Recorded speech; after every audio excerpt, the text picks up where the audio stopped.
ਹੁਣ ਤੁਸੀਂ Punjabi radio USA ਨੂੰ ਆਪਣੇ ਫ਼ੋਨ ਨੰਬਰਾਂ ਤੋਂ ਸੁਣ ਸਕਦੇ ਹੋ, ਜਿਸ ਦੇ ਵਿੱਚ USA ਦੇ ਲਈ 832 551 5029, 8325515029 ਜਾਂ 605 475 6868, 6054756868।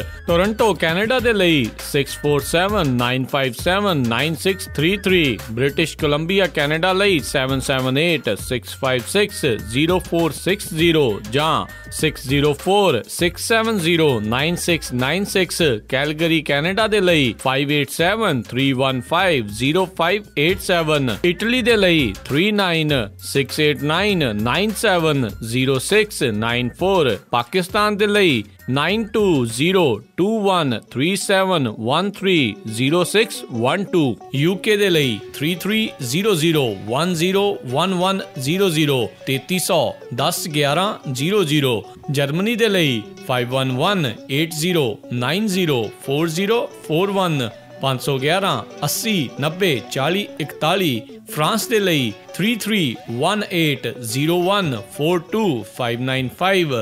33180142 ਆਸਟ੍ਰੇਲੀਆ ਦੇ ਲਈ 612080805601, 612080805601। ਹੁਣ ਤੁਸੀਂ ਆਪਣੇ ਦੇਸ਼ਾਂ ਦੇ ਵਿੱਚੋਂ ਇਹਨਾਂ ਨੰਬਰਾਂ ਦੇ ਉੱਤੇ ਕਾਲ ਕਰਕੇ ਪੰਜਾਬੀ ਰੇਡੀਓ USA ਨੂੰ ਲਾਈਵ ਸੁਣ ਸਕਦੇ ਹੋ। ਇਸ ਦੇ ਨਾਲ ਹੀ ਤੁਸੀਂ ਖਬਰਾਂ, ਖਬਰ ਤੇ ਨਜ਼ਰ, ਸਿਹਤ ਸੰਭਾਲ ਦਾ ਪ੍ਰੋਗਰਾਮ, ਨਾਨ ਸਟਾਪ ਪੰਜਾਬੀ ਗੀਤ, ਗੁਰਬਾਣੀ ਰੇਡੀਓ, ਸ਼੍ਰੀ ਦਰਬਾਰ ਸਾਹਿਬ ਜੀ ਦੇ ਹੁਕਮਨਾਮਾ ਸਾਹਿਬ ਦੀ ਵਿਆਖਿਆ ਪੰਜਾਬੀ ਅਤੇ ਅੰਗਰੇਜ਼ੀ ਦੇ ਵਿੱਚ, ਵੱਖ-ਵੱਖ ਗੁਰੂ ਘਰਾਂ ਦਾ ਸਿੱਧਾ ਪ੍ਰਸਾਰਣ, ਇਹ ਸਾਰਾ ਕੁਝ ਇਹਨਾਂ ਨੰਬਰਾਂ ਤੇ ਡਾਇਲ ਕਰਕੇ ਸੁਣ ਸਕਦੇ ਹੋ, ਜਾਂ ਸਾਡੀ ਵੈਬਸਾਈਟ www.punjabiradiousa.com ਤੇ ਵੀ ਸੁਣ ਸਕਦੇ ਹੋ। ਸੁਣਦੇ ਰਹੋ Punjabi radio USA। Punjabi radio USA ਸੁਣ ਰਹੇ ਸਾਰੇ ਹੀ ਮਾਣਯੋਗ ਅਤੇ ਸਤਿਕਾਰਤ ਸਰੋਤਿਆਂ ਨੂੰ ਪੰਜਾਬੀ ਰੇਡੀਓ USA ਦੀ ਟੀਮ ਅਤੇ ਮੇਰੇ ਰਾਜਕਰਮਵੀਰ ਸਿੰਘ ਵੱਲੋਂ ਆਪ ਜੀ ਨੂੰ ਬਹੁਤ ਹੀ ਪਿਆਰ ਸਤਿਕਾਰ ਸਾਹਿਬ ਦੋਨੋਂ ਅੱਜ ਜੋੜ ਕੇ ਨਿੱਘੀ ਜਿਹੀ ਸਤਿ ਸ੍ਰੀ ਅਕਾਲ ਸਭ ਨੂੰ ਜੀਆਂ ਨੂੰ ਆਖਦੇ ਆ। ਸਰੋਤਿਓ, ਪ੍ਰੋਗਰਾਮ ਰੋਜ਼ਾਨਾ ਦੇ ਪ੍ਰੋਗਰਾਮ ਖਬਰ ਤੇ ਨਜ਼ਰ, ਉਸ ਦੇ ਵਿੱਚ ਅਸੀਂ ਤੁਹਾਡਾ ਸਵਾਗਤ ਕਰਦੇ ਹਾਂ। ਖਬਰ ਤੇ ਨਜ਼ਰ ਪ੍ਰੋਗਰਾਮ ਦੇ ਵਿੱਚ ਤੁਹਾਡੀ ਜਿਹੜੀ ਅਸੀਂ ਅੱਜ ਦੇ ਦਿਨ ਗੱਲਬਾਤ ਕਰਵਾਉਂਦੇ ਹਾਂ ਬਲਤੇਜ ਪੰਨੂ ਜੀ ਦੇ ਨਾਲ, ਜੋ ਕਿ ਸਾਨੂੰ ਪੰਜਾਬ ਭਾਰਤ ਦੀਆਂ ਜਿਹੜੀਆਂ ਖਬਰਾਂ ਆ ਉਸ ਦੀ ਗਹਿਰਾਈ ਤੱਕ, ਉਸ ਦੇ ਖਬਰਾਂ ਦੇ ਪਿੱਛੇ ਕੀ ਛਿਪਿਆ ਉਹ ਦੱਸਣ ਦੀ ਸਾਡੇ ਨਾਲ ਕੋਸ਼ਿਸ਼ ਕਰਦੇ ਨੇ, ਉਹ ਦੱਸਦੇ ਨੇ। ਅਤੇ ਇਸ ਟਾਈਮ ਸਾਡੇ ਨਾਲ ਜੁੜ ਚੁੱਕੇ ਨੇ ਪਟਿਆਲਾ ਸਟੂਡੀਓਜ਼ ਤੋਂ। ਜੀ ਆਇਆਂ ਨੂੰ ਬਲਤੇਜ ਪੰਨੂ ਜੀ, ਸਤਿ ਸ਼੍ਰੀ ਅਕਾਲ ਹੈ ਜੀ। ਸਤਿ ਸ਼੍ਰੀ ਅਕਾਲ ਜੀ, ਧੰਨਵਾਦ ਜੀ, ਬਹੁਤ ਮਿਹਰਬਾਨੀ।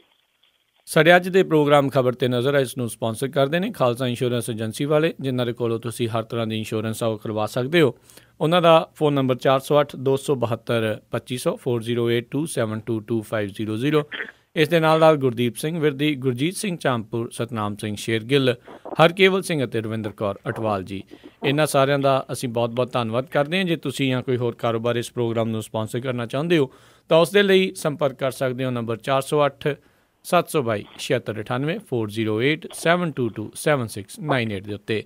ਅਤੇ ਬਲਤੇਜ ਪੰਨੂ ਜੀ, ਗੱਲਬਾਤ ਦਾ ਸਿਲਸਿਲਾ ਸ਼ੁਰੂ ਕਰਦੇ ਹਾਂ। ਸੋਨੀਆ ਗਾਂਧੀ ਹੋਣਾ ਨੇ ਇਹ ਬਿਆਨ ਦਿੱਤਾ ਵੀ ਉਹ ਕਿਸਾਨਾਂ ਦੇ ਜਿਹੜਾ ਜੀ ਹਿੱਤ ਲਈ ਉਹਨਾਂ ਦੇ ਨਾਲ ਮਿਲ ਕੇ ਇਹ ਲੜਾਈ ਲੜਨਗੇ। ਜੀ ਐਕਚੁਅਲੀ ਇਹ ਜਿਹੜਾ ਮਸਲਾ ਹੈ ਜੀ, ਹੁਣ ਕਿਉਂਕਿ ਸੱਤਾ ਦੇ ਵਿੱਚ ਹੈ ਨਹੀਂ ਗੀ ਕਾਂਗਰਸ, ਤੇ ਹਰ ਕੰਮ ਉਹ ਕਰੂਗੀ ਜੀ ਜਿਹੜੀ ਵਿਰੋਧੀ ਧਿਰ ਕਰਦੀ ਹੁੰਦੀ ਹੈ, ਤੇ ਜਿਹੜੀ ਕਿਸੇ ਟਾਈਮ ਵਿਰੋਧੀ ਧਿਰਾਂ 'ਚ ਹੁੰਦੀ ਸੀ ਉਹ ਹੁਣ ਸੱਤਾ ਦੇ ਵਿੱਚ ਹਰ ਕੰਮ ਉਹ ਕਰੂਗੀ ਜਿਹੜੇ ਸੱਤਾ ਦੇ ਵਿੱਚ ਰਹਿੰਦੀਆਂ ਪਾਰਟੀਆਂ ਜਿਹੜੀਆਂ ਉਹ ਕਰਦੀਆਂ ਨੇ। ਦੇਸ਼ ਦੇ ਵਿੱਚ ਵੱਖ-ਵੱਖ ਥਾਵਾਂ ਦੇ ਉੱਤੇ ਬੇਮੌਸਮੇ ਮੀਂਹ ਤੇ ਗੜੇ ਪੈਣ ਕਰਕੇ ਜਿਹੜੇ ਕਿਸਾਨਾਂ ਦੀਆਂ ਤਬਾਹ ਹੋਈਆਂ ਫਸਲਾਂ ਦੇ ਮਾਮਲੇ ਦੇ ਵਿੱਚ ਕਾਂਗਰਸ ਦੀ ਪ੍ਰਧਾਨ ਸੋਨੀਆ ਗਾਂਧੀ ਨੇ ਭਾਜਪਾ ਸ਼ਾਸਿਤ ਸੂਬੇ ਹਰਿਆਣੇ ਦਾ ਦੌਰਾ ਕਰਕੇ ਕਿਸਾਨਾਂ ਨੂੰ ਢੁਕਵਾਂ ਮੁਆਵਜ਼ਾ ਐਲਾਨਣ ਦੀ ਆਵਾਜ਼ ਜਿਹੜੀ ਆ ਉਹ ਉਠਾਈ ਹੈ, ਔਰ ਉਹਨੇ ਕਿਸਾਨਾਂ ਦੇ ਹਿੱਤਾਂ ਲਈ ਲੜਨ ਦੀ ਗੱਲ ਜਿਹੜੀ ਹੈ ਜੀ ਉਹ ਕੀਤੀ ਹੈ। ਹਰਿਆਣੇ ਸਰਕਾਰ ਦੇ ਨਾਲ ਉਹਨੇ ਕੇਂਦਰ ਦੀ ਸਰਕਾਰ ਨੂੰ ਵੀ ਘੇਰਿਆ ਕਿ ਰੋਹਤਕ ਤੇ ਕਰਨਾਲ ਦੇ ਕਈ ਪਿੰਡਾਂ ਦਾ ਦੌਰਾ ਕੀਤਾ। ਉਹਨਾਂ ਨੇ ਕਿਹਾ ਕਿਸਾਨਾਂ ਦੀਆਂ ਖਰਾਬ ਹੋਈਆਂ ਫਸਲਾਂ ਜਿਹੜੀਆਂ ਨੇ ਉਹਦਾ ਢੁਕਵਾਂ ਮੁਆਵਜ਼ਾ ਜਿਹੜਾ ਜੀ ਉਹ ਮਿਲਣਾ ਚਾਹੀਦਾ ਹੈ। ਉਹਨੇ ਕਿਹਾ ਕਿ ਕਿਸਾਨ ਸਾਡੇ ਅੰਨਦਾਤਾ ਨੇ ਤੇ ਕਿਸਾਨਾਂ ਤੇ ਆਈ ਹਰ ਮੁਸ਼ਕਿਲ ਘੜੀ ਕਰਕੇ ਅਸੀਂ ਦੁਖੀ ਹਾਂ, ਤੇ ਕਿਸਾਨਾਂ ਦੀ ਹਾਲਤ ਨੂੰ ਵੇਖਦਿਆਂ ਸਾਡਾ ਫਰਜ਼ ਬਣਦਾ ਕਿ ਅਸੀਂ ਉਹਨਾਂ ਦੇ ਵਾਸਤੇ ਜਿਹੜਾ ਜੀ ਉਹ ਉਹਨਾਂ ਦੀ ਬਾਂਹ ਫੜੀਏ। ਮੁਸ਼ਕਲ ਇਹ ਹੈ ਕਿ 10 ਸਾਲ ਸੱਤਾ ਹੰਢਾ ਚੁੱਕੀ ਜਿਹੜੀ ਕਾਂਗਰਸ ਹੈ ਜੀ, ਉਹਨੇ ਉਦੋਂ ਤਾਂ ਬਾਂਹ ਫੜੀ ਨਹੀਂ। 10 ਸਾਲ ਜਿਹੜੀ ਕਿਸਾਨਾਂ ਦੀ ਕਿਹੜਾ ਕੰਮ ਹੈ ਜਿਹੜਾ ਕਿਸਾਨਾਂ ਦੇ ਵਾਸਤੇ ਕਾਂਗਰਸ ਦੀ ਸਰਕਾਰ ਨੇ ਕੀਤਾ ਹੋਵੇ, ਜਿਹਨੂੰ ਆਪਾਂ ਗਿਣ ਸਕੀਏ ਕਿ ਆਹ ਜਿਹੜਾ ਕਿਸਾਨਾਂ ਨੂੰ ਬਚਾਉਣ ਦੇ ਵਾਸਤੇ ਕੰਮ ਜ਼ਰੂਰ ਕੀਤਾ। ਇਹ ਬਿਲਕੁਲ ਜਿਵੇਂ ਮੈਂ ਸਟਾਰਟਿੰਗ 'ਚ ਕਿਹਾ ਸੀਗਾ ਕਿ ਜਿਹੜੇ ਸੱਤਾ ਦੇ ਵਿੱਚ ਹੁੰਦੇ ਨੇ ਉਹਨਾਂ ਦੀ ਫਿਰ ਬੋਲੀ ਹੋਰ ਹੁੰਦੀ ਹੈ, ਜਦੋਂ ਉਹ ਸੱਤਾ ਦੇ ਵਿੱਚ ਨਹੀਂ ਰਹਿੰਦੇ ਫਿਰ ਬੋਲੀ ਉਹਨਾਂ ਦੀ ਹੋਰ ਹੋ ਜਾਂਦੀ ਹੈ। ਕਾਂਗਰਸ ਕਿਸੇ ਟਾਈਮ ਅੰਨਾ ਹਜ਼ਾਰੇ ਨੂੰ ਕਹਿੰਦੀ ਸੀ ਇਹ ਵਿਦੇਸ਼ੀ ਏਜੰਟ ਆ, ਭਾਜਪਾ ਕਹਿੰਦੀ ਸੀ ਇਹਦੇ ਵਰਗਾ ਬੰਦਾ ਹੀ ਕੋਈ ਨਹੀਂ। ਹੁਣ ਕਾਂਗਰਸ ਕਹਿੰਦੀ ਆ ਅਸੀਂ ਅੰਨਾ ਹਜ਼ਾਰੇ ਦਾ ਸਾਥ ਪੂਰਾ ਦੇਵਾਂਗੇ ਕਿਸਾਨਾਂ ਵਾਲੇ ਮਸਲੇ ਦੇ ਉੱਤੇ, ਜਦੋਂ ਕਿ ਭਾਰਤੀ ਜਨਤਾ ਪਾਰਟੀ ਦਾ ਇੱਕ ਮੈਗਜ਼ੀਨ ਜਿਹੜਾ ਜੀ ਉਹ ਉਹਨੂੰ ਵਿਦੇਸ਼ੀ ਏਜੰਟ ਦੱਸੀ ਜਾਂਦਾ ਜੀ। ਉਹ ਕਹਾਣੀ ਉੱਥੇ ਹੀ ਆ, ਬਿਆਨ ਵੀ ਉਹੀ ਨੇ, ਪਾਰਟੀਆਂ ਜਿਹੜੀਆਂ ਨੇ ਉਹ ਬਦਲ ਗਈਆਂ ਜੀ। ਤੇ ਪਰ ਤੁਹਾਨੂੰ ਲੱਗਦਾ ਕਿਤੇ ਨਾ ਕਿਤੇ ਕਿਸਾਨਾਂ ਦੇ ਮੁੱਦੇ ਨੇ ਕਾਂਗਰਸ ਨੂੰ ਮੁੜ ਕੇ ਉਭਰਨ ਦਾ ਮੌਕਾ ਦਿੱਤਾ ਆ, ਪਰ ਨਾਲ ਇਹ ਵੀ ਚੀਜ਼ ਕਿਤੇ ਮਿਸ ਕਰ ਰਿਹਾ ਵੀ ਰਾਹੁਲ ਗਾਂਧੀ ਕੋਲ ਵੀ ਇਹ ਮੌਕਾ ਸੀ ਤੇ ਉਹ ਗਵਾ ਰਿਹਾ ਹੈ? ਬਿਲਕੁਲ, ਆਈ ਥਿੰਕ ਕਿਸਾਨਾਂ ਦੇ ਮੁੱਦੇ ਨੇ ਕਾਂਗਰਸ ਨੂੰ ਹੀ ਨਹੀਂ ਬਲਕਿ ਕਿਸਾਨਾਂ ਨੂੰ ਇਕਜੁੱਟ ਹੋਣ ਦਾ ਮੌਕਾ ਵੀ ਜਿਹੜਾ ਜੀ ਉਹ ਪ੍ਰਦਾਨ ਕੀਤਾ। ਤੇ ਸ਼ਾਇਦ ਨਰਿੰਦਰ ਮੋਦੀ ਦੀ ਜਿਹੜੀ ਸਰਕਾਰ ਹੈ ਜੀ ਉਹਨੂੰ ਘੇਰਨ ਦਾ ਮੌਕਾ ਵੀ ਜਿਹੜਾ ਜੀ ਉਹ ਇੱਕ ਪ੍ਰੋਵਾਈਡ ਕੀਤਾ ਵੱਖ-ਵੱਖ ਵਿਰੋਧੀ ਪਾਰਟੀਆਂ ਨੂੰ, ਕਿਉਂਕਿ ਜਿਹੜਾ ਲੈਂਡ ਬਿੱਲ ਹੈ ਉਸ ਮਸਲੇ ਦੇ ਉੱਤੇ ਸਾਰੇ ਜਿਹੜੇ ਨੇ ਉਹ ਯੂਨਾਈਟ ਨੇ ਔਰ ਮੁਲਕ ਭਰ ਦੇ ਵਿੱਚ ਜਿਹੜਾ ਰੋਹ ਆ ਉਹ ਪ੍ਰਚੰਡ ਹੋ ਰਿਹਾ ਡੇ ਬਾਈ ਡੇ ਜੀ। ਇਹ ਬਿਲਕੁਲ ਤੁਹਾਡੀ ਗੱਲ ਠੀਕ ਹੈ ਕਿ ਰਾਹੁਲ ਗਾਂਧੀ ਜੇ ਇੱਥੇ ਹੁੰਦਾ ਜੀ ਤੇ ਇਹਨੂੰ ਜਿਹੜਾ ਜੀ ਚੁੱਕ ਸਕਦਾ ਸੀ, ਉਦੋਂ ਤਾਂ ਅਜੇ ਤੱਕ ਕੋਈ ਪਤਾ ਨਹੀਂ ਹੈ ਕਿ ਉਹਨੇ ਕਦੋਂ ਵਾਪਸ ਆਉਣਾ। ਲੋਕ ਸਭਾ ਦਾ ਸੈਸ਼ਨ ਸ਼ੁਰੂ ਹੋਇਆ, ਖਾਤਮੇ ਵੱਲ ਨੂੰ ਵੀ ਹੈ, ਉਹ ਅਜੇ ਵੀ ਕਿਸੇ ਜਗ੍ਹਾ ਬੈਠੇ ਕਹਿੰਦੇ ਕੋਈ ਬਣਾ ਰਿਹਾ, ਪਤਾ ਨਹੀਂ ਅੱਗੋਂ ਜਿਹੜੀਆਂ ਪਾਲਿਸੀਜ਼ ਜਿਹੜੀਆਂ ਕਾਂਗਰਸ ਦੀਆਂ ਨੇ ਪਤਾ ਨਹੀਂ ਉਹ ਕਿਹੜੀਆਂ ਨੇ, ਕੋਈ ਟਾਈਪਰਾਈਟਰ ਨਾਲ ਟਾਈਪ ਕਰ ਰਿਹਾ ਜਾਂ ਪਤਾ ਨਹੀਂ ਕਿੱਥੋਂ ਤੱਕ ਕੋਈ ਡੂੰਘਾ ਹੋ ਕੇ ਉਹਨੂੰ ਕੱਢਣ ਦੀ ਜਿਹੜੀ ਆ ਉਹ ਕੋਸ਼ਿਸ਼ ਕਰ ਰਿਹਾ। ਹੁਣ ਤਾਂ ਇਹ ਖਬਰਾਂ ਵੀ ਮੁੱਕ ਗਈਆਂ ਜੀ ਵੀ ਰਾਹੁਲ ਗਾਂਧੀ ਵੀ ਸੀਗਾ ਤੇ ਉਹਨੇ ਕੋਈ ਵਾਪਸ ਵੀ ਆਉਣਾ ਸੀਗਾ ਜੀ ਜੀ ਜੀ। ਤੇ ਅਗਲੀ ਜਿਹੜੀ ਗੱਲ ਕਰਦੇ ਆ, ਪੰਜਾਬ ਸਰਕਾਰ ਦਾ ਮਾਲੀਆ ਮੂੰਹ ਦੇ ਮੂੰਹ ਡਿੱਗਾ। ਜਿਹੜੇ ਪਰਮਿੰਦਰ ਸਿੰਘ ਢੀਂਡਸਾ ਦੇ ਜਿਹੜੇ ਖਾਲੀ ਖਜ਼ਾਨਾ ਮੰਤਰੀ ਜੀ ਉਹਨਾਂ ਦੇ ਵੱਲੋਂ ਵਿਧਾਨ ਸਭਾ ਦੇ ਵਿੱਚ ਜਿਹੜਾ ਪੇਸ਼ ਕੀਤਾ ਗਿਆ ਬਜਟ ਹੈ ਉਹਦੇ ਮਾਲੀਏ ਦੇ ਜਿਹੜੇ ਮਾਲੀਏ ਦੀ ਪ੍ਰਾਪਤੀ ਬਾਰੇ ਅੰਕੜੇ ਜਿਹੜੇ ਨੇ ਉਹ ਸੂਬੇ ਦੇ ਅਗਲੇ ਜਿਹੜਾ ਫਾਈਨੈਂਸ਼ੀਅਲ ਈਅਰ ਹੈ ਜੀ ਉਹਦੇ ਦੌਰਾਨ ਇਹਦੇ ਸੁਧਰਨ ਦੇ ਕੋਈ ਆਸਾਰ ਜਿਹੜੇ ਉਹ ਨਜ਼ਰ ਨਹੀਂ ਆ ਰਹੇ। ਪਰ ਜਿਹੜੇ ਪੰਜਾਬ ਦੇ ਤੁਸੀਂ ਇਹ ਕਹ ਲਓ ਗਪੌਰ ਮੰਤਰੀ ਨੇ ਜਿਹੜੇ ਸਾਡੇ ਉਪ ਮੁੱਖ ਮੰਤਰੀ ਉਹ ਇਹ ਕਹਿੰਦੇ ਨੇ ਕਿ ਕੋਈ ਗੱਲ ਹੀ ਨਹੀਂ, ਅਰਥਚਾਰਾ ਤਾਂ ਮੁੜ ਕੇ ਜਿਹੜਾ ਦੀ ਰਫਤਾਰ ਇਹਨੇ ਫੜ ਲੈਣੀ ਹੈ। ਰਫਤਾਰ ਫੜਨੀ ਕਿਵੇਂ ਹੈ ਇਹ ਕੁਛ ਨਹੀਂ ਜੀ ਪਤਾ। ਬਜਟ ਤਜਵੀਜ਼ਾਂ ਜਿਹੜੀਆਂ ਨੇ ਉਹਦੇ ਵਿੱਚ ਜੋ ਕੁਝ ਦੱਸਿਆ ਗਿਆ ਹੈ ਕਿ ਮਾਲੀਆ ਪ੍ਰਾਪਤੀ ਇਸ ਸਾਲ ਅੰਦਾਜ਼ੇ ਨਾਲੋਂ 5% ਘੱਟ ਰਿਹਾ, ਜਦੋਂ ਕਿ ਖਰਚੇ ਅਨੁਮਾਨ ਨਾਲੋਂ 2% ਵੱਧ ਗਏ ਨੇ। ਇਹਦਾ ਮਤਲਬ ਇਹ ਹੋਇਆ ਕਿ ਰਾਜ ਦੀ ਆਮਦਨ ਘੱਟ ਰਹੀ ਹੈ ਤੇ ਖਰਚੇ ਜਿਹੜੇ ਨੇ ਉਹ ਨਿਰੰਤਰ ਜਿਹੜੇ ਨੇ ਉਹ ਵਧੀ ਜਾ ਰਹੇ ਨੇ। ਜਿਹੜੇ ਡਿਪਟੀ ਮੁੱਖ ਮੰਤਰੀ ਨੇ ਉਹ ਪੱਤਰਕਾਰਾਂ ਦੇ ਨਾਲ ਉਹਨਾਂ ਨੇ ਗੱਲਬਾਤ ਕਰਦੇ ਕਿਹਾ ਕਿ ਰਾਜ ਦੇ ਆਪਣੇ ਟੈਕਸਾਂ ਤੋਂ ਰਾਜ ਦੀ ਜਿਹੜੀ GDP ਹੈ ਉਹਦੇ ਵਿੱਚ 8.94% ਸੀਗੀ ਤੇ ਇਹਦਾ ਮਾਪਦੰਡ ਤੇ ਰਾਜ ਨੂੰ ਚੌਥਾ ਦਰਜਾ ਹਾਸਲ ਹੋਇਆ। ਉਹਨਾਂ ਨੇ ਇਹ ਵੀ ਕਿਹਾ ਕਿ ਇਹ ਦੇਖਦਿਆਂ ਕਿਹਾ ਜਾ ਸਕਦਾ ਕਿ ਰਾਜ ਦੀ ਮਾਲੀ ਹਾਲਤ ਜਿਹੜੀ ਆ ਉਹ ਚੰਗੀ ਆ।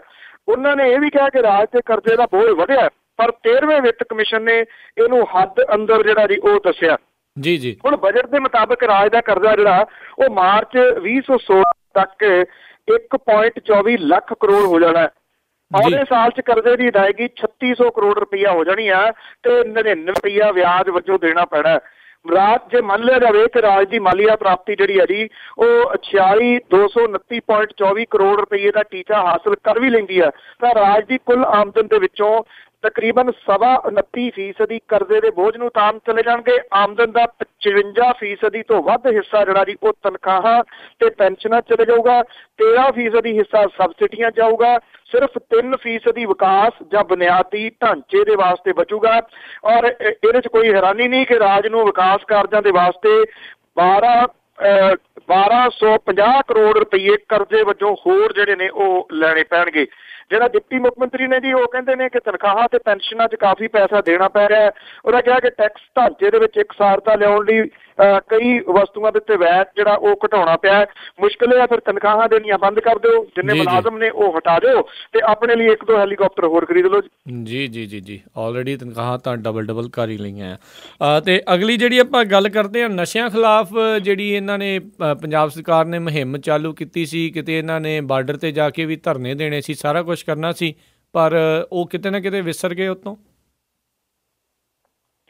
ਨਸ਼ਿਆਂ ਦੀ ਸਮਗਲਿੰਗ ਦੇ ਖਤਰੇ ਦੇ ਵਿਰੁੱਧ 13-14 ਦੇ ਦੌਰਾਨ ਨੀਂਦ ਵਿੱਚੋਂ ਜਾਗੀ ਸੀ ਪੰਜਾਬ ਸਰਕਾਰ। ਉਹਨੇ 27,000 ਤਸਕਰਾਂ ਤੇ ਨਸ਼ੇ ਦੇ ਆਦੀਆਂ ਨੂੰ ਗ੍ਰਿਫਤਾਰ ਤਾਂ ਕੀਤਾ ਸੀ, ਪਰ ਨਸ਼ਿਆਂ ਵਿਰੁੱਧ ਜਾਗਰੂਕਤਾ ਫੈਲਾਉਣ ਦੇ ਮੁੱਦੇ ਦੇ ਉੱਤੇ ਫੰਡ ਰੱਖਣ ਦੇ ਬਾਵਜੂਦ ਸਰਕਾਰ 2010 ਤੋਂ ਸੁੱਤੀ ਪਈ ਹੈ। ਜਿਹੜੇ ਪੈਸਿਆਂ ਦੀ ਕਮੀ ਨਾਲ ਜੂਝ ਰਹੀ ਸਰਕਾਰ ਨੇ ਇਸ ਮੰਤਵ ਲਈ ਮੁੱਢਲੇ ਤੌਰ ਦੇ ਉੱਤੇ ਫੰਡ ਰੱਖਣ ਦੇ ਬਾਵਜੂਦ ਸੂਬੇ ਦੇ ਮੱਥੇ ਉੱਤੇ ਲੱਗਿਆ ਇਹ ਦਾਗ ਜਿਹੜਾ ਉਹਦੇ ਧੋਣ ਲਈ ਇਹ ਪ੍ਰੋਗਰਾਮ ਜਿਹੜਾ ਉਹਨੂੰ ਬਿਲਕੁਲ ਵਿਸਾਰ ਹੀ ਦਿੱਤਾ ਜੀ। ਜਿਹੜਾ ਕੈਗ ਦੀ ਜਨਰਲ ਜਿਹੜੀ ਰਿਪੋਰਟ ਆ 13-14 ਦੀ ਵਿੱਚ ਰਿਪੋਰਟ ਦੇ ਵਿੱਚ ਇਹ ਦੱਸਿਆ ਗਿਆ ਜੀ ਕਿ ਸਰਕਾਰ ਇਸ ਖਤਰੇ ਨਾਲ ਸਹੀ ਸਮੇਂ ਸਿੱਝਣ ਪ੍ਰਤੀ ਸੰਜੀਦਾ ਨਹੀਂ ਹੈ। ਰਿਪੋਰਟ ਦੇ ਵਿੱਚ ਇਹ ਵੀ ਕਿਹਾ ਗਿਆ ਕਿ ਨਸ਼ਿਆਂ ਵਿਰੁੱਧ ਜਾਗਰੂਕਤਾ ਦੀ ਸਕੀਮ 2005 ਦੇ ਵਿੱਚ ਬਣਾਈ ਗਈ ਸੀ। ਇਸ ਸਕੀਮ ਦੇ ਤਹਿਤ ਨੌਜਵਾਨਾਂ ਨੂੰ ਇਸ ਖਤਰੇ ਵਿਰੁੱਧ ਸੁਚੇਤ ਕਰਨ ਤੇ ਲਈ ਬਚਾਅ ਦੇ ਤਰੀਕੇ ਦੱਸਣ ਲਈ ਇਲੈਕਟ੍ਰੋਨਿਕਸ ਤੇ ਪ੍ਰਿੰਟ ਮੀਡੀਆ ਰਾਹੀਂ ਜਾਗਰੂਕਤਾ ਫੈਲਾਉਣ ਤੋਂ ਇਲਾਵਾ ਸਕੂਲਾਂ, ਕਾਲਜਾਂ, ਕਾਉਂਸਲਿੰਗ ਤੇ ਪਿੰਡਾਂ, ਬਲਾਕਾਂ ਤੇ ਜ਼ਿਲ੍ਹਿਆਂ ਵਿੱਚ ਕੈਂਪ ਲਾਏ ਜਾਣੇ ਸੀਗੇ ਜੀ। ਵਿਧਾਨ ਸਭਾ ਦੇ ਵਿੱਚ ਰੱਖੀ ਗਈ ਕੈਗ ਦੀ ਰਿਪੋਰਟ ਦੇ ਮੁਤਾਬਕ ਇਸ ਸਕੀਮ ਦੇ ਵਾਸਤੇ 10 ਤੋਂ ਲੈ ਕੇ 14 ਤੱਕ ਦੇ ਸਮੇਂ ਲਈ ਤਕਰੀਬਨ 4.25 ਕਰੋੜ ਰੁਪਏ ਦੇ ਬਜਟ ਦੇ ਵਿੱਚੋਂ ਸਿਰਫ 24% 98 ਲੱਖ ਰੁਪਏ ਜਾਰੀ ਜਾਂ ਵਰਤੇ ਗਏ ਨੇ ਜੀ।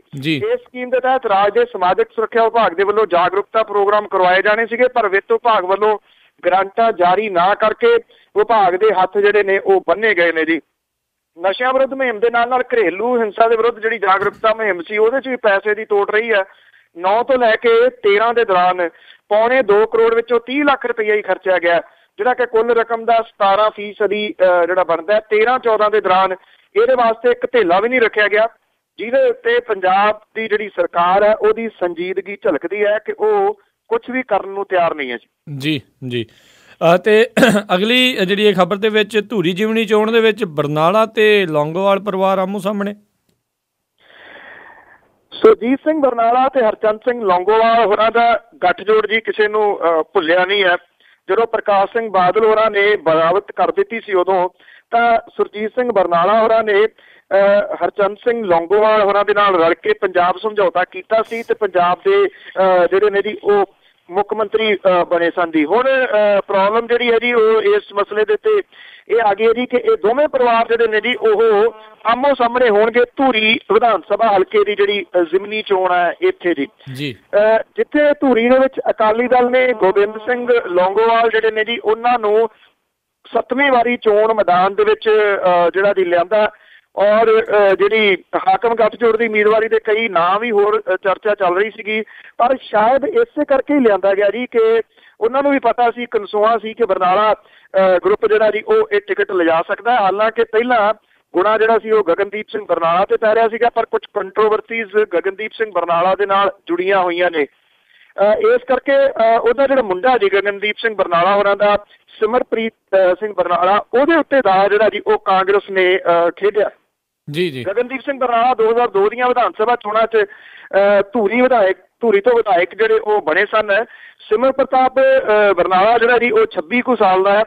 ਧੂਰੀ ਹਲਕੇ ਤੋਂ ਚੋਣ ਮੈਦਾਨ ਦੇ ਵਿੱਚ ਉਹਦਾ ਮੁਕਾਬਲਾ ਜਿਹੜਾ ਜੀ ਗੋਬਿੰਦ ਸਿੰਘ ਲੌਂਗੋਵਾਲ ਦੇ ਨਾਲ ਹੋਵੇਗਾ, ਜਿਹਦਾ ਸਿਆਸੀ ਖੇਤਰ ਦੇ ਵਿੱਚ 30 ਸਾਲ ਤੋਂ ਵੱਧ ਸਮੇਂ ਦਾ ਜਿਹੜਾ ਜੀ ਉਹ ਤਜਰਬਾ ਹੈ। ਸੋ ਲੌਂਗੋਵਾਲ ਤੇ ਬਰਨਾਲਾ ਪਰਿਵਾਰ ਜਿਹੜੇ ਨੇ ਜੀ ਉਹ ਸਾਹਮਣੇ ਆਉਣ ਦੇ ਨਾਲ ਇੱਕ ਕਸੂਤੀ ਜਿਹੜੀ ਸਥਿਤੀ ਆ ਉਹ ਲੋਕਾਂ ਦੇ ਵਾਸਤੇ ਪੈਦਾ ਜਿਹੜੀ ਹੋਊਗੀ, ਜਿਹੜੇ ਅੱਜ ਵੀ ਇਹ ਮੰਨਦੇ ਨੇ ਕਿ ਪੰਜਾਬ ਸਮਝੌਤਾ ਜਿਹੜਾ ਉਹ ਸਹੀ ਸੀਗਾ ਤੇ ਸੁਰਜੀਤ ਸਿੰਘ ਨੇ ਸਹੀ ਟਾਈਮ ਦੇ ਉੱਤੇ ਹਰਚੰਦ ਸਿੰਘ ਲੌਂਗੋਵਾਲ ਹੋਰਾਂ ਦਾ ਸਾਥ ਜਿਹੜਾ ਉਹ ਦਿੱਤਾ ਸੀਗਾ। ਬਾਕੀ ਇਹਦੇ ਆਉਣ ਵਾਲੇ ਦਿਨਾਂ ਦੇ ਵਿੱਚ ਕੁਝ ਪਤਾ ਜਿਹੜਾ ਉਹ ਲੱਗੂਗਾ, ਪਰ ਸਹਿਜਧਾਰੀ ਸਿੱਖ ਪਾਰਟੀ ਜਿਹੜੀ ਹੈ ਜੀ ਉਹਦੇ ਵੱਲੋਂ ਕਾਂਗਰਸ ਉਮੀਦਵਾਰ ਦੀ ਹਮਾਇਤ ਕਰਨ ਦਾ ਐਲਾਨ ਜਿਹੜਾ ਜੀ ਉਹ ਕੀਤਾ ਗਿਆ। ਉੱਧਰ ਵਿਕਰਮ ਸਿੰਘ ਧਨੌਲਾ ਨੇ ਵੀ ਧੂਰੀ ਤੋਂ ਜਿਹੜੇ ਨੇ ਉਹ ਕਾਗਜ਼ ਭਰ ਦਿੱਤੇ ਨੇ ਤੇ ਅਕਾਲੀ ਦਲ ਅੰਮ੍ਰਿਤਸਰ ਦੇ ਜਿਹੜੇ ਉਮੀਦਵਾਰ ਨੇ ਕਾਬੁਲ ਉਹ ਵੀ ਮੈਦਾਨ ਦੇ ਵਿੱਚ ਨੇ ਜੀ।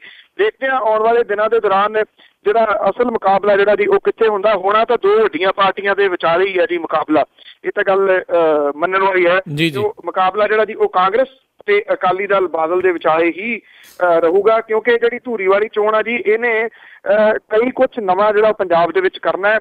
ਜਿਹੜੀ ਬੀਜੇਪੀ ਆ ਉਹਦੀਆਂ ਫੌੜੀਆਂ ਤੋਂ ਨਿਜਾਤ ਮਿਲ ਜੂਗੀ ਅਕਾਲੀ ਦਲ ਨੂੰ ਜੇ ਇਹ ਜਿਹੜੀ ਸੀਟ ਹੈ ਗੋਬਿੰਦ ਸਿੰਘ ਲੌਂਗੋਵਾਲ ਹੋਰੀ ਜਿੱਤ ਜਾਂਦੇ ਨੇ, ਫਿਰ ਉਹਨੂੰ ਬੀਜੇਪੀ ਦੇ ਉੱਤੇ ਡਿਪੈਂਡ ਨਹੀਂ ਰਹਿਣਾ ਪਊਗਾ। ਫਿਰ ਦੇਖਾਂਗੇ ਅਕਾਲੀ ਦਲ ਦਾ ਬੀਜੇਪੀ ਪ੍ਰਤੀ ਜਿਹੜਾ ਜੀ ਉਹ ਕਿਹੋ ਜਿਹਾ ਰਵੱਈਆ ਜਿਹੜਾ ਰਹਿੰਦਾ, ਜਿਹੜਾ ਕਿ ਕਦੀ ਉੱਚਾ ਕਦੀ ਨੀਵਾਂ ਡੇ ਬਾਈ ਡੇ ਜਿਹੜਾ ਉਹ ਚੱਲਦਾ ਹੀ ਰਹਿੰਦਾ। ਔਰ ਕੁਛ ਨਾ ਕੁਛ ਨਵਾਂ ਜਿਹੜਾ ਜੀ ਇਹਦੇ ਵਿੱਚੋਂ ਨਿਕਲਦਾ ਰਹਿੰਦਾ। ਧੂਰੀ ਵਾਲੀ ਵਿਧਾਨ ਸਭਾ ਦੀ ਜਿਹੜੀ ਸੀਟ ਹੈ ਜੀ ਉਹ ਇਸ ਪੱਖੋਂ ਬੜੀ ਅਹਿਮੀਅਤ ਵਾਲੀ ਹੋਊਗੀ ਜੀ ਕਿ 59 ਮੈਂਬਰ ਅਕਾਲੀ ਦਲ ਦੇ ਹੋ ਜਾਣਗੇ ਜੇ ਉਹ ਜਿੱਤ ਜਾਂਦਾ ਤਾਂ ਫਿਰ ਉਹਨੂੰ ਕਿਸੇ ਦੀ ਲੋੜ ਨਹੀਂ ਰਹਿ ਗਈ, ਉਹ ਆਪਣੇ ਸਿਰ ਦੇ ਉੱਤੇ ਉਹਦਾ ਬਹੁਮਤ ਹੋਊਗਾ ਜੀ। ਜੀ ਜੀ ਜੀ। ਅਤੇ ਅਗਲੀ ਜਿਹੜੀ ਆਪਾਂ ਗੱਲ ਕਰਦੇ ਹਾਂ ਵੀ ਪੰਜਾਬ ਪੁਲਿਸ ਜਿਹੜੀ ਆ ਬੇਚਾਰ ਨਜ਼ਰ ਆ ਰਹੀ ਹੈ ਅਤੇ ਗੈਂਗਸਟਰ ਲਗਾਤਾਰ ਵੱਧਦੇ ਜਾ ਰਹੇ। ਜੀ ਇਹ ਐਕਚੁਅਲੀ ਪੰਜਾਬ ਦੇ ਵਿੱਚ ਫੌਜਦਾਰੀ ਕੇਸਾਂ ਦੇ ਜਿਹੜੇ ਅਪਰਾਧੀ ਅਦਾਲਤਾਂ ਵਿੱਚੋਂ ਬਚ ਕੇ ਨਿਕਲ ਰਹੇ ਨੇ ਜੀ, ਔਰ ਅਪਰਾਧ ਦਰ ਦੇ ਵਿੱਚ ਲਗਾਤਾਰ ਜਿਹੜਾ ਜੀ ਉਹ ਵਾਧਾ ਹੋ ਰਿਹਾ। ਪੰਜਾਬ ਦੇ ਵਿੱਚ ਹੁਣ ਜਿਹੜੇ ਗੈਂਗਸਟਰ ਨੇ ਉਹ ਵੀ ਵੱਧ ਰਹੇ ਨੇ। ਅਪਰਾਧੀ ਪੰਜਾਬ ਪੁਲਿਸ ਦੇ ਢਿੱਲੇ ਜਾਲ ਦਾ ਜਿਹੜਾ ਉਹ ਲਾਹਾ ਲੈਂਦੇ ਨੇ। ਇੱਥੇ ਅੰਮ੍ਰਿਤਸਰ ਦੇ ਵਿੱਚ ਕਤਲ ਦੇ ਕੇਸ ਦੇ ਮਾਮਲੇ ਦੇ ਵਿੱਚ ਇੱਕ ਅਕਾਲੀ ਦਲ ਦਾ ਜਿਹੜਾ ਲੀਡਰ ਸੀ ਉਹ ਫੜਿਆ ਸੀਗਾ, ਉਹ ਜੇਲ੍ਹ ਤੋਂ ਭੱਜ ਗਿਆ ਕੱਲ ਜਦੋਂ ਉਹਨੂੰ ਪੇਸ਼ੀ ਦੇ ਦੌਰਾਨ ਲਿਆਂਦਾ ਗਿਆ। ਉਦੋਂ ਪੰਜਾਬ ਪੁਲਿਸ ਜ਼ਿਆਦਾ ਸਮਾਂ ਜਿਹੜਾ ਜੀ ਉਹ VIP ਡਿਊਟੀ ਜਾਂ ਫਿਰ ਲਾਅ ਐਂਡ ਆਰਡਰ ਵਿੱਚ ਉਲਝੀ ਰਹਿੰਦੀ ਆ ਤੇ ਫੌਜਦਾਰੀ ਕੇਸਾਂ ਦੀ ਢੁਕਵੀਂ ਤਫਤੀਸ਼ ਦਾ ਪੁਲਿਸ ਅਫਸਰਾਂ ਨੂੰ ਮੌਕਾ ਨਹੀਂ ਮਿਲਦਾ ਜੀ। ਜੀ ਜੀ। ਜਿਹੜਾ ਕੇਂਦਰੀ ਗ੍ਰਹਿ ਮੰਤਰਾਲਾ ਜੀ ਉਹਦੇ ਡੀਟੇਲ ਦੇ ਮੁਤਾਬਕ ਲੰਘੇ 4 ਸਾਲਾਂ ਤੋਂ ਪੰਜਾਬ ਦੇ ਵਿੱਚ ਫੌਜਦਾਰੀ ਕੇਸਾਂ ਦੇ ਅਪਰਾਧੀ ਅਦਾਲਤਾਂ ਦੇ ਵਿੱਚੋਂ ਬਰੀ ਹੋ ਰਹੇ ਨੇ ਤੇ ਇਹਨਾਂ ਕੇਸਾਂ ਵਿੱਚ ਸਜ਼ਾ ਦਰ ਜਿਹੜੀ ਹੈ ਜੀ ਉਹ ਕਮੀ ਹੋਣ ਲੱਗੀ ਹੈ। ਸਰਕਾਰੀ ਵੇਰਵੇ ਦੱਸਦੇ ਨੇ ਕਿ ਪੰਜਾਬ ਦੇ ਵਿੱਚ ਸਾਲ 2011 ਦੇ ਵਿੱਚ ਕੋਈ ਜਿਹੜੇ 22,454 ਫੌਜਦਾਰੀ ਕੇਸਾਂ 'ਚ ਅਦਾਲਤਾਂ 'ਚ ਫੈਸਲਾ ਹੋਇਆ, ਜਿਹਦੇ ਵਿੱਚੋਂ 8729 ਕੇਸਾਂ ਦੇ ਵਿੱਚ ਸਜ਼ਾ ਹੋਈ ਹੈ। 13,725 ਕੇਸਾਂ ਦੇ ਵਿੱਚ ਅਪਰਾਧੀ ਬਰੀ ਹੋ ਗਏ ਨੇ। ਇੱਕ ਸਾਲ ਦੇ ਵਿੱਚ 61.1% ਅਪਰਾਧੀ ਜਿਹੜੇ ਅਦਾਲਤਾਂ ਦੇ ਵਿੱਚੋਂ ਬਰੀ ਹੋਏ ਨੇ। ਸਾਲ 12 ਦੇ ਵਿੱਚ ਪੰਜਾਬ ਦੀਆਂ ਅਦਾਲਤਾਂ ਦੇ ਵਿੱਚੋਂ 22,938 ਫੌਜਦਾਰੀ ਕੇਸਾਂ ਦੇ ਵਿੱਚ ਫੈਸਲਾ ਹੋਇਆ। ਇਹਦੇ ਵਿੱਚੋਂ 62.5% ਕੇਸਾਂ ਦੇ ਵਿੱਚੋਂ ਅਪਰਾਧੀ ਜਿਹੜੇ ਨੇ ਉਹ ਬਰੀ ਜਿਹੜੇ ਨੇ ਜੀ ਉਹ ਹੋ ਗਏ ਨੇ। ਪ੍ਰੋਸੀਕਿਊਸ਼ਨ ਤੇ ਲਿਟੀਗੇਸ਼ਨ ਵਿਭਾਗ ਜਿਹੜਾ ਜੀ ਉਹ ਇਹ ਕਹਿੰਦਾ ਕਿ ਜ਼ਿਆਦਾ ਕੁਝ ਜਿਹੜੇ ਗਵਾਹ ਨੇ ਉਹਨਾਂ ਦੇ ਉੱਤੇ ਨਿਰਭਰ ਹੁੰਦਾ। ਗਵਾਹਾਂ ਦੇ ਮੁੱਕਰਨ ਦੀ ਸੂਰਤ ਦੇ ਵਿੱਚ ਕੇਸ ਜਿਹੜਾ ਉਹ ਕਮਜ਼ੋਰ ਹੋ ਜਾਂਦਾ। ਜਿਹੜਾ ਇਹ ਜਿਹੜੇ ਗੈਂਗਸਟਰ ਵੱਧ ਰਹੇ ਨੇ ਜੀ ਜੀ ਇਹਦੇ ਬਾਰੇ ਦੇ ਵਿੱਚ ਜਿਹੜੇ ਜੀ ਉਹ ਵੱਖੋ ਵੱਖਰੀ ਰਾਏ ਹੈ। ਇੱਕ ਤਾਂ ਜਿਹੜੇ ਸੀਨੀਅਰ ਆਫੀਸਰ ਨੇ ਪੁਲਿਸ ਦੇ ਉਹ ਇਹ ਕਹਿੰਦੇ ਨੇ ਕਿ ਇੱਕ ਵੱਖਰਾ ਇਨਵੈਸਟੀਗੇਸ਼ਨ ਵਿੰਗ ਜਿਹੜਾ ਜੀ ਉਹ ਕਰਤਾ ਗਿਆ। ਲਾਅ ਐਂਡ ਆਰਡਰ ਦੀ ਸਮੱਸਿਆ ਉਹ ਕਹਿੰਦੇ ਬਣੀ ਤਾਂ ਹੈਗੀ ਆ, ਪਰ ਇਹ ਕਿਉਂ ਬਣੀ ਹੈ ਇਹਦੇ ਵੱਲ ਕੋਈ ਝਾਕਣ ਨੂੰ ਜਿਹੜਾ ਜੀ ਉਹ ਤਿਆਰ ਨਹੀਂ ਹੈ। ਉਧਰ ਜਿਹੜੇ ਕਾਨੂੰਨ ਦੇ ਜਾਣਕਾਰ ਨੇ ਉਹ ਇਹ ਕਹਿੰਦੇ ਨੇ ਕਿ ਪੁਲਿਸ ਜ਼ਿਆਦਾ ਸਮਾਂ ਜਿਹੜਾ ਜੀ ਉਹ VIP ਡਿਊਟੀਜ਼ ਦੇ ਵਿੱਚ ਹੀ ਜਿਹੜੀ ਹੈ ਜੀ ਉਹ ਲੱਗੀ ਰਹਿੰਦੀ ਆ, ਜਿਹਦੇ ਕਰਕੇ ਅਪਰਾਧੀ ਜਿਹੜੇ ਨੇ ਉਹ ਇਹਦਾ ਫਾਇਦਾ ਲੈ ਜਾਂਦੇ ਨੇ। ਬੇਸ਼ੱਕ ਫੌਜਦਾਰੀ ਵਾਲੇ ਕੇਸਾਂ ਵਾਲਾ ਮਸਲਾ ਵੱਖਰਾ ਹੈ, ਪਰ ਜਿਹੜੇ ਗੈਂਗਸਟਰ ਦੀ ਸਮੱਸਿਆ ਪੰਜਾਬ ਦੇ ਵਿੱਚ ਵੱਧ ਰਹੀ ਹੈ ਜੀ ਇਹ ਗੰਭੀਰਤਾ ਦਾ ਮੁੱਦਾ ਜ਼ਰੂਰ ਹੈ ਜੀ। ਪਰ ਜਿਵੇਂ ਟ੍ਰੈਫਿਕ ਦੇ ਵਿੱਚ ਮਰ ਰਹੇ ਲੋਕ ਇਸ ਪਾਸੇ ਵੱਲ ਕੋਈ ਸੋਚਣ ਨੂੰ ਤਿਆਰ ਨਹੀਂ ਹੈ, ਇਵੇਂ ਹੀ ਸਰਕਾਰ ਜਿਹੜੀ ਹੈ ਇਹ ਸਮਝਦੀ ਵੀ ਨਹੀਂ ਜੀ ਕਿ ਗੈਂਗਸਟਰ ਜਿਹੜੇ ਨੇ ਉਹ ਡੇ ਬਾਈ ਡੇ ਪੰਜਾਬ ਦੇ ਵਿੱਚ ਵੱਧ ਰਹੇ ਨੇ ਜੀ। ਪਰ ਕਿਤੇ ਨਾ ਕਿਤੇ ਇਹਨਾਂ ਦਾ ਵੀ ਜਿਹੜੇ ਮੁਤਬਰ ਬੰਦੇ ਨੇ ਇਹਨਾਂ ਦਾ ਵੀ ਇਹਨਾਂ ਦੇ ਉੱਤੇ ਹੱਥ ਰਹਿੰਦਾ ਆ, ਤਾਂ ਹੀ ਇਹ ਜਿਹੜੇ ਕੁਛ ਕਰਨ ਨੂੰ ਕਾਮਯਾਬ ਰਹਿੰਦੇ ਨੇ ਗੈਂਗਸਟਰ। ਅਤੇ ਅਗਲੀ ਗੱਲ ਕਰਦੇ ਹਾਂ, ਮੋਦੀ ਅੰਮ੍ਰਿਤਸਰ ਫੇਰੀ 'ਤੇ ਆ ਰਹੇ ਨੇ ਅਤੇ ਅੰਮ੍ਰਿਤਸਰ ਛਾਉਣੀ 'ਚ ਤਬਦੀਲ ਹੋ ਰਹੀ ਆ। ਬਿਲਕੁਲ ਜੀ, ਅੰਮ੍ਰਿਤਸਰ ਦੇ ਚੱਪੇ ਚੱਪੇ ਦੇ ਉੱਤੇ ਇਸ ਵੇਲੇ ਜਿਹੜੀ ਹੈ ਜੀ ਉਹ ਪੁਲਿਸ ਤਾਇਨਾਤ ਕੀਤੀ ਗਈ ਆ। ਦਰਬਾਰ ਸਾਹਿਬ ਦੇ ਬਾਹਰ ਤੇ ਅੰਦਰ ਜਿਹੜੀ ਚਿੱਟ ਕੱਪੜੀ ਆ ਪੁਲਿਸ ਹੈ ਜੀ ਬਿਨਾਂ ਵਰਦੀ ਤੋਂ, ਉਹਨਾਂ ਦੀ ਤਾਇਨਾਤੀ ਜਿਹੜੀ ਹੈ ਜੀ ਇਸ ਵੇਲੇ ਕੀਤੀ ਗਈ ਆ। ਸ਼੍ਰੋਮਣੀ ਗੁਰਦੁਆਰਾ ਪ੍ਰਬੰਧਕ ਕਮੇਟੀ ਵੱਲੋਂ ਪ੍ਰਧਾਨ ਮੰਤਰੀ ਨਰਿੰਦਰ ਮੋਦੀ ਕੋਲੋਂ ਮੰਗ ਕੀਤੀ ਜਾਊਗੀ ਜੀ ਕਿ ਗੁਰੂ ਰਾਮਦਾਸ ਲੰਗਰ ਲਈ ਵਰਤੀ ਜਾਂਦੀ ਰਸੋਈ ਗੈਸ ਸਸਤੇ ਰੇਟਾਂ ਤੇ ਮੁਹੱਈਆ ਕਰਾਈ ਜਾਵੇ। ਕਿਆ ਮੰਗ ਰੱਖੀ ਹੈ ਜੀ ਉਹਨਾਂ ਨੇ। ਔਰ ਵਿਦੇਸ਼ਾਂ ਦੇ ਵਿੱਚ ਤੇ ਸਿੱਖ ਪਛਾਣ ਦਾ ਮਸਲਾ ਵੀ ਉਹਨਾਂ ਦੇ ਸਾਹਮਣੇ ਜਿਹੜਾ ਜੀ ਉਹ ਰੱਖਿਆ ਜਾਊਗਾ ਜੀ। ਨਰਿੰਦਰ ਮੋਦੀ ਪ੍ਰਧਾਨ ਮੰਤਰੀ ਬਣਨ ਤੋਂ ਬਾਅਦ ਪਹਿਲੀ ਵਾਰੀ 23 ਮਾਰਚ ਨੂੰ ਹਰਿਮੰਦਰ ਸਾਹਿਬ ਦੇ ਵਿੱਚ ਜਿਹੜਾ ਜੀ ਉਹ ਆਉਣਗੇ। ਇਸ ਵੇਲੇ ਜਿਹੜੀ ਹੈ ਜੀ ਜਿਵੇਂ ਤੁਹਾਨੂੰ ਦੱਸਿਆ ਗਿਆ ਕਿ ਜਿਹੜੀ ਪੁਲਿਸ ਹੈ ਉਹ ਥਾਂ ਥਾਂ ਦੇ ਉੱਤੇ ਤਾਇਨਾਤ ਜਿਹੜੀ ਹੈ ਜੀ ਉਹ ਕੀਤੀ ਗਈ ਹੈ। ਸ਼੍ਰੋਮਣੀ ਗੁਰਦੁਆਰਾ ਪ੍ਰਬੰਧਕ ਕਮੇਟੀ ਵੱਲੋਂ ਪ੍ਰਧਾਨ ਮੰਤਰੀ ਨੂੰ ਜੀ ਆਇਆਂ ਕਹਿਣ ਦੇ ਵਾਸਤੇ ਢੁਕਵੇਂ ਪ੍ਰਬੰਧ ਜਿਹੜੇ ਨੇ ਉਹ ਕੀਤੇ ਜਾ ਰਹੇ ਨੇ। ਪ੍ਰਧਾਨ ਮੰਤਰੀ ਹੋਰਾਂ ਨੂੰ ਸਨਮਾਨਿਤ ਕੀਤਾ ਜਾਊਗਾ ਜਿਹੜਾ ਜੀ ਇੱਥੇ ਸ਼੍ਰੋਮਣੀ ਗੁਰਦੁਆਰਾ ਪ੍ਰਬੰਧਕ ਕਮੇਟੀ ਦੇ ਵੱਲੋਂ।